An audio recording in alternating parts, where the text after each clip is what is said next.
Hello and welcome to Vishnu's IS Academy Hyderabad, your one-stop destination for making the UPSC dream a reality. Do subscribe, do like and do join our channel to stay updated with all the current news affairs, with all the initiatives we take as thousands of aspirants are achieving success, making themselves proud along with us. On that note, let me welcome you to today's CSAT orientation session, where I shall be talking to you about the right strategy, method, time that it takes to be sufficiently and confidently prepared for the CSAT exam. What do we even mean by the CSAT exam? Let's first clarify the fundamentals, and then I shall talk about what kind of questions come in the exam and how can you excel in this qualifying yet compulsory paper. Talking about the CSAT paper, as we all know, it stands for Civil Services Aptitude Test. Whenever I teach ethics to our aspirants, I often discuss about the meaning of the word aptitude. By aptitude, we mean the skill, the ability to face a problem or to solve an unknown problem, and that exactly justifies the name of the CSAT exam.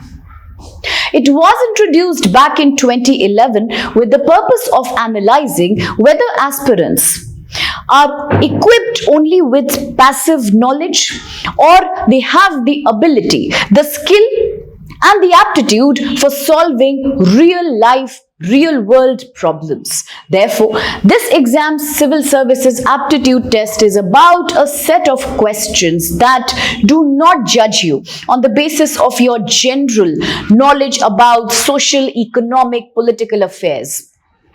It does not judge you about how many concepts or how many data can you remember. It doesn't show the passive knowledge side of you. In fact, it explores the cognitive reasoning ability that you have. As future civil servants, the main task we shall be confronting is of solving unknown problems, of decoding problems that require an innovative approach. And that's where either your emotional intelligence helps you or your skill and aptitude of solving the unknown with confidence helps you. And that's the whole purpose of the CSAT exam here. Going a step forward, let me explain you why is it called an aptitude test. The reason is because it doesn't judge what you know, it just judges what you can offer without having a previous knowledge of a problem. That's why we call it aptitude. Talking about the structure of the paper, this paper introduced back in 2011 is based on your analytical skills. When I say analysis, I mean the ability to see a big unknown complex problem and then without using your passive learnt information, you just analyze the problem first. Break the problem down to its fundamental component. What is the nature of the problem? And then figure out how with innovative approach can I solve it. That's why the CSAT paper is a paper which, rather than being popular as the official name of GS paper 2 or the General Studies paper 2, is more popular among aspirants as the CSAT examination. The structure of the paper is quite simple. You have about 80 questions and all these are multiple choice questions, which mean you need to select the appropriate answer from 4 options given to you. Now, these 80 questions are jumbled up questions.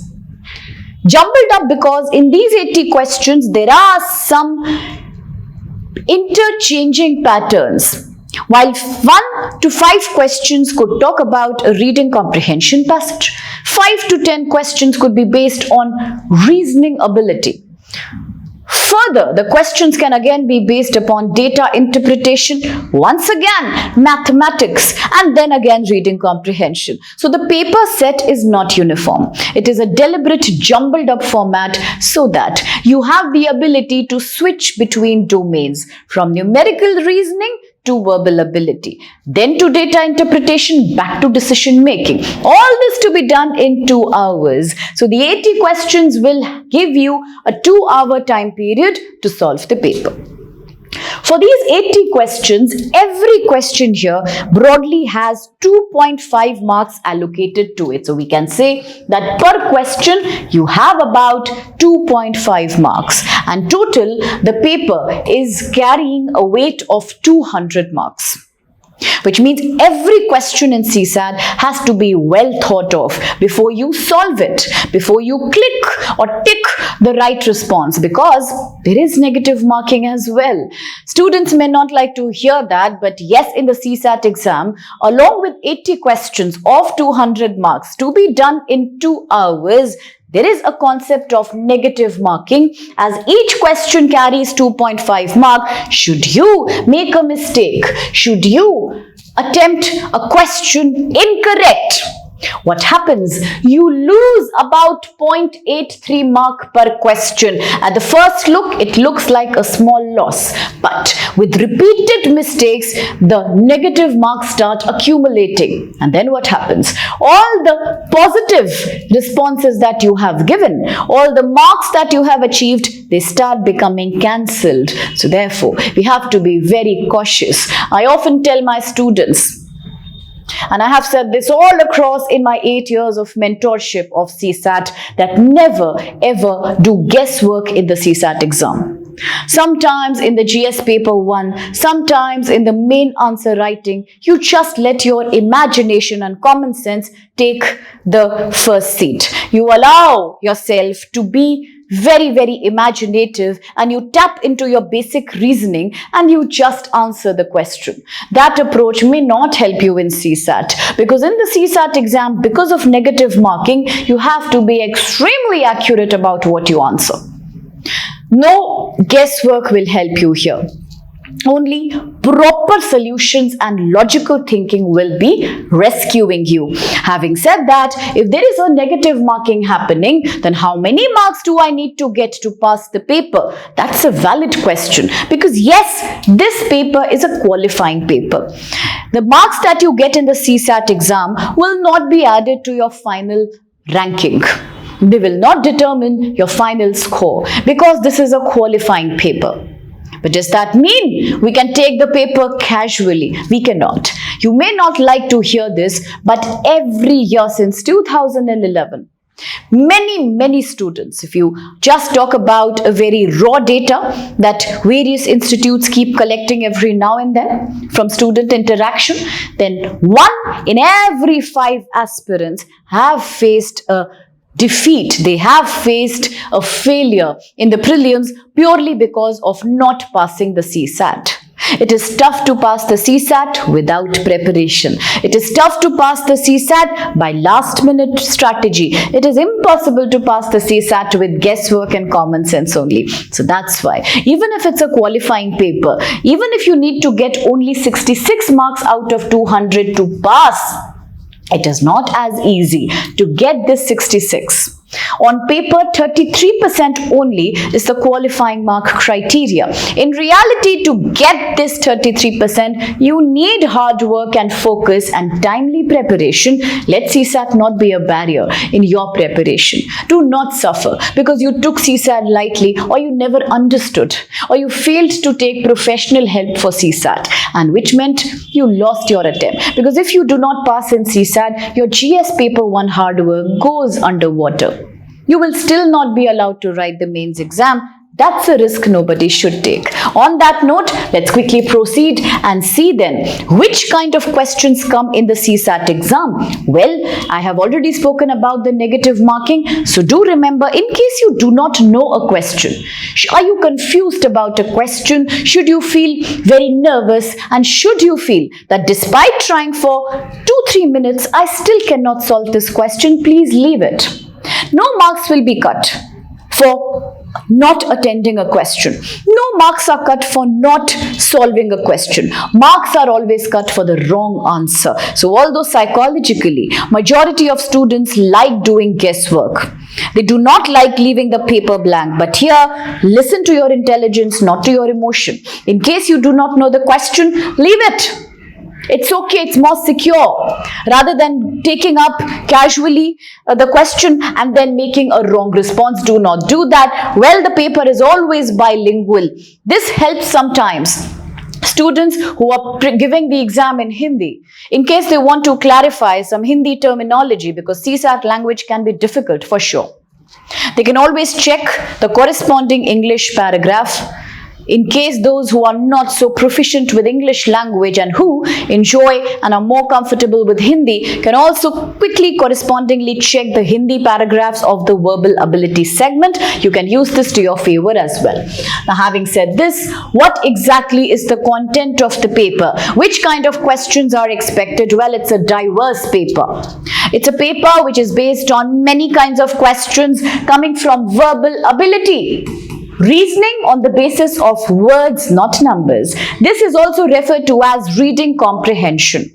Reading comprehension here is not about your English language ability. Many aspirants believe that for English comprehension in the CSAT paper, I have to have a good vocabulary, I have to speak in fluent English, I have to be a proficient in the language. No, you don't have to be. Because the task is not to be good in English language, the task is to be smart in reasoning ability. That's the most dominating and the most important segment of this paper. If, as I said, 80 questions are asked in the CSAT exam, believe it or not, every year about 30 to 32 questions will only be based on reading comprehension. Look at the paper of 2025. Who would have expected that 30 questions will be coming? More than 1/3 of the paper is reading comprehension only.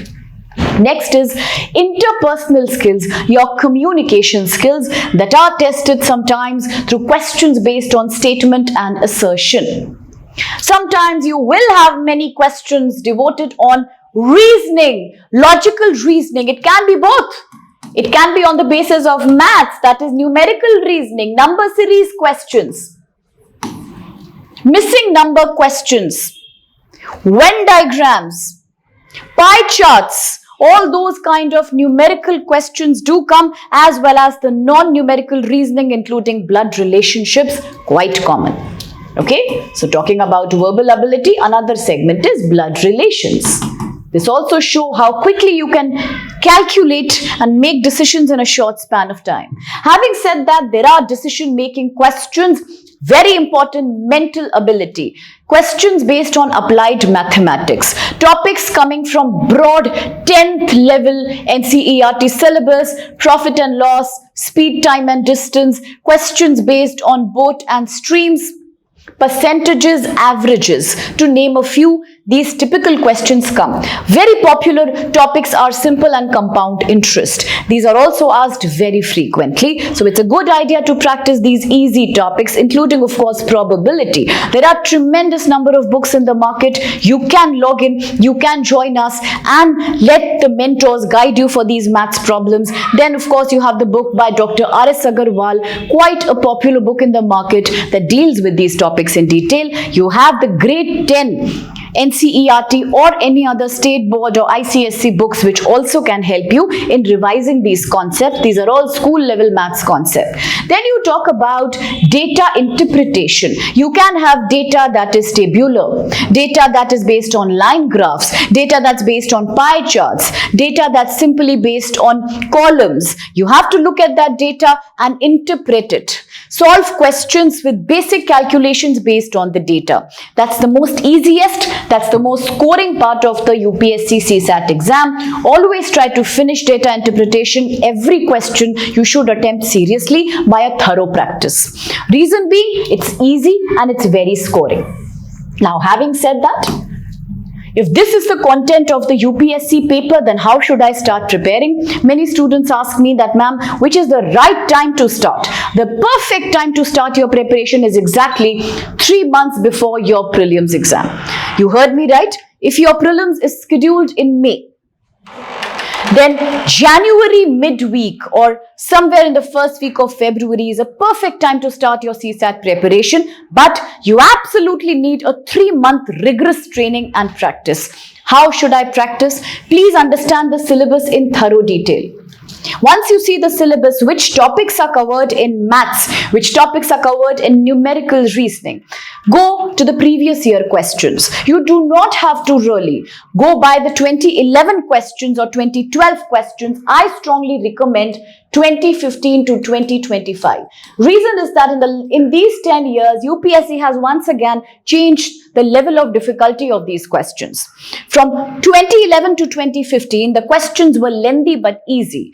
Post 2015, the questions are short, whether it's a comprehension, whether it's your reasoning, but they are more difficult in terms of their difficulty overall level. So therefore, please tap into these 10-year PYQs. Make sure you practice all of them with thorough sincerity, by not only finding the right answer, by knowing why is an answer right and why is the other answer wrong. That's the right preparation.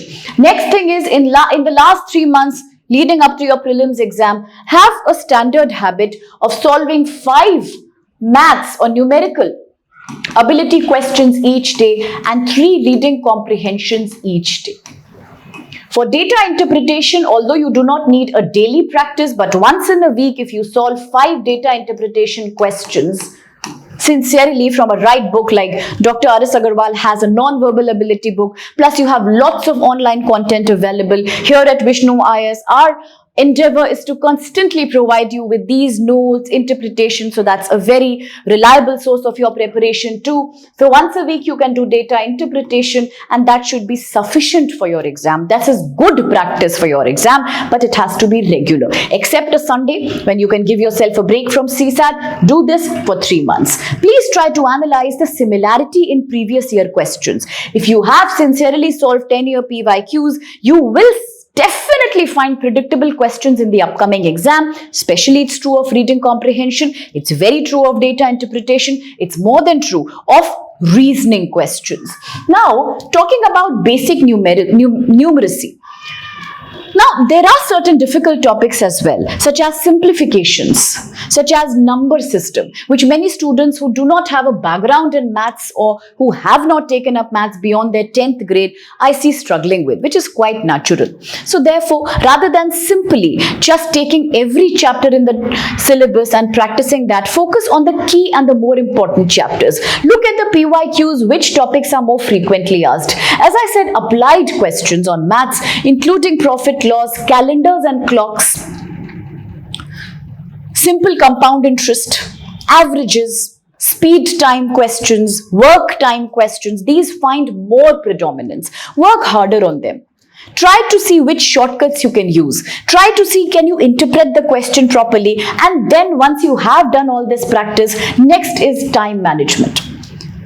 As a verbal ability mentor, my recommendation to each one of my students who take my guidance, who are kind enough to listen to these lectures and who are enthusiastic about improving their comprehension ability, given that it's the dominating segment of CSAT, I say 1 minute time I will give you for one passage. Initially, to those who have not seen our method and haven't taken the classes, it seems a very tough target. How can you do a difficult passage of CSAT level in 1 minute? But that's highly possible. That's why we arrange these CSAT classes for you.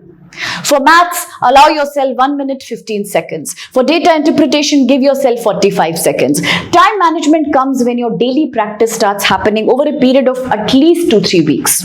After that 2-3 week period of daily practice, you will start solving problems quickly. Give yourself a target of solving 5 maths questions and 3 reading comprehension questions, 5 data interpretation questions and 2 reasoning questions in just a period of 45 minutes to 1 hour. See how much you can accomplish. Test yourself. Sit with your friends and do a competition. Timer approach really works well. Now, saying that, if in the final exam you see that a question is taking a little too much time, I always talk about comprehension, saying that if a reading comprehension passage has taken more than 10 seconds for you to understand it, despite you trying to read it completely thoroughly, skip it immediately. If you have 30 reading comprehension questions out of 80 in this exam, solving successfully about 17 to 18 will solve your purpose. No more are needed, it's enough. Talking about the total 80 questions, do you have to worry about solving 80 questions in 2 hours? No.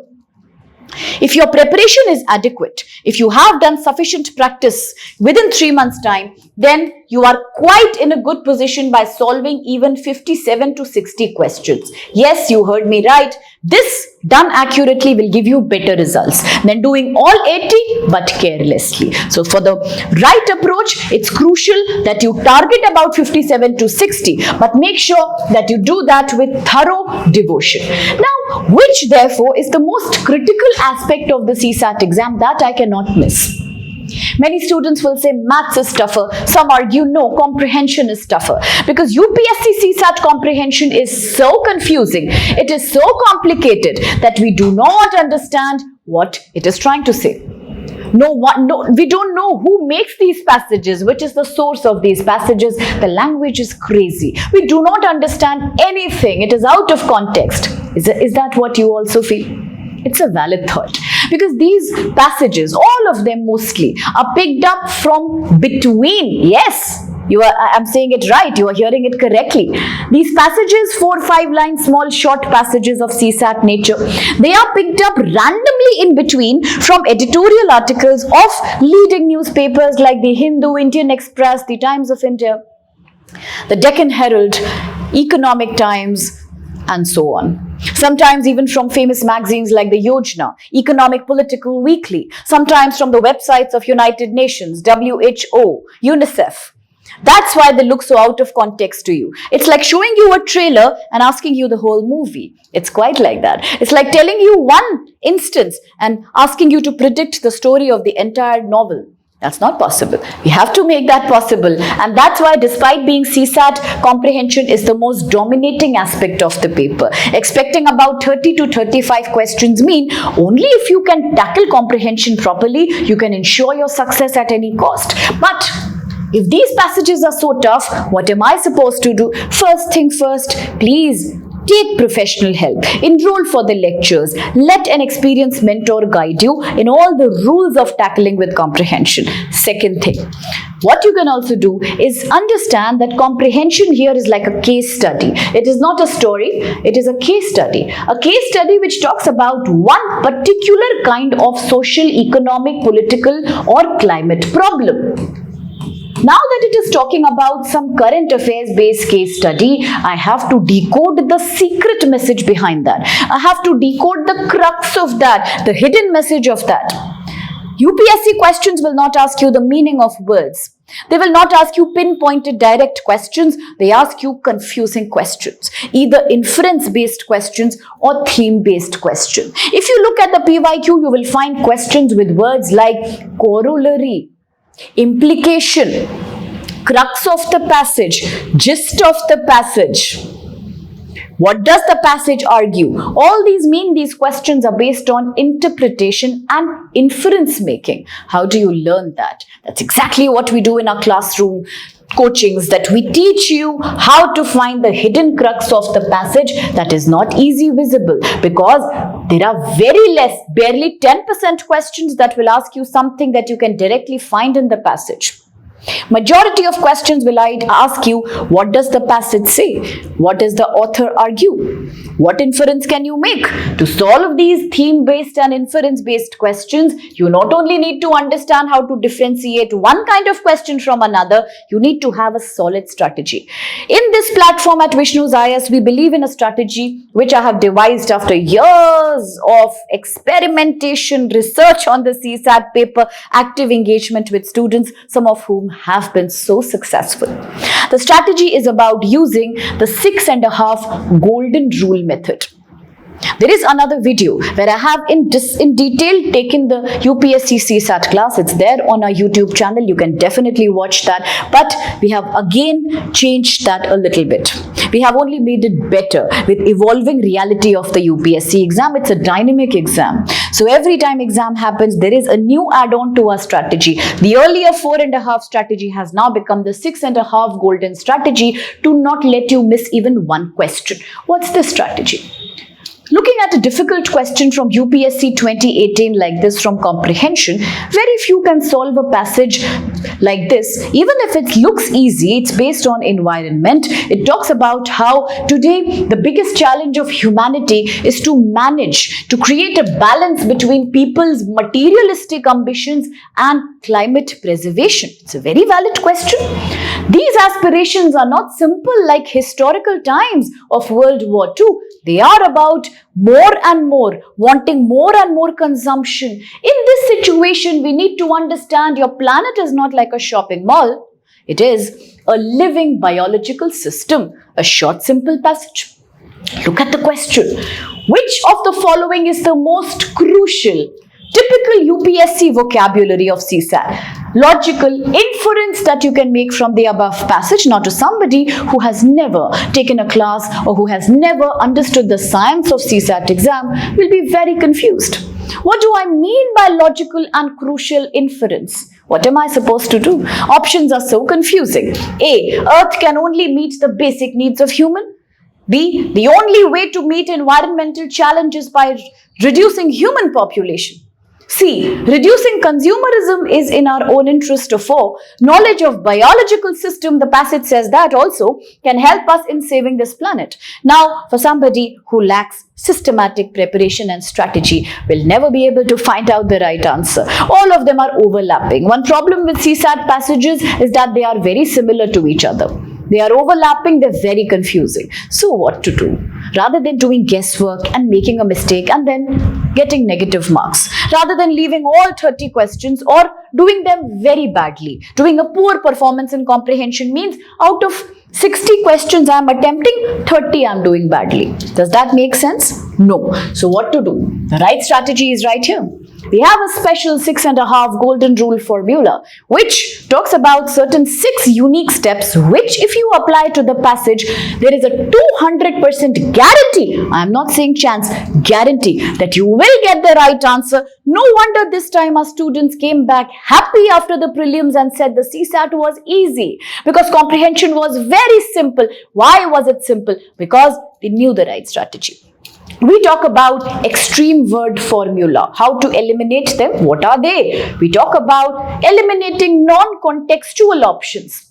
We talk about mapping the structure words in the passage, but what are that? We talk about mapping the word that, how to use this. We talk about using a very effective strategy called recurring word trap in the passage. Catch that word and find the answer.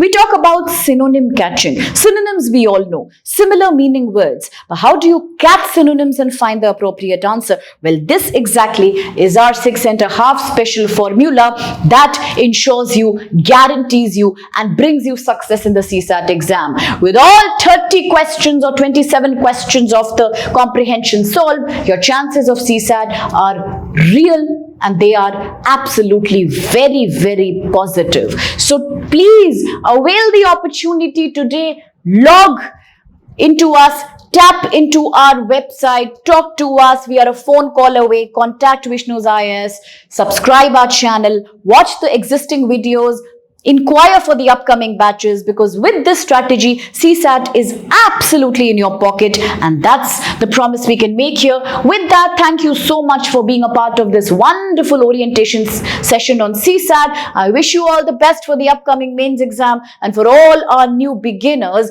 I wish you a beautiful promising start. Thank you and all the best.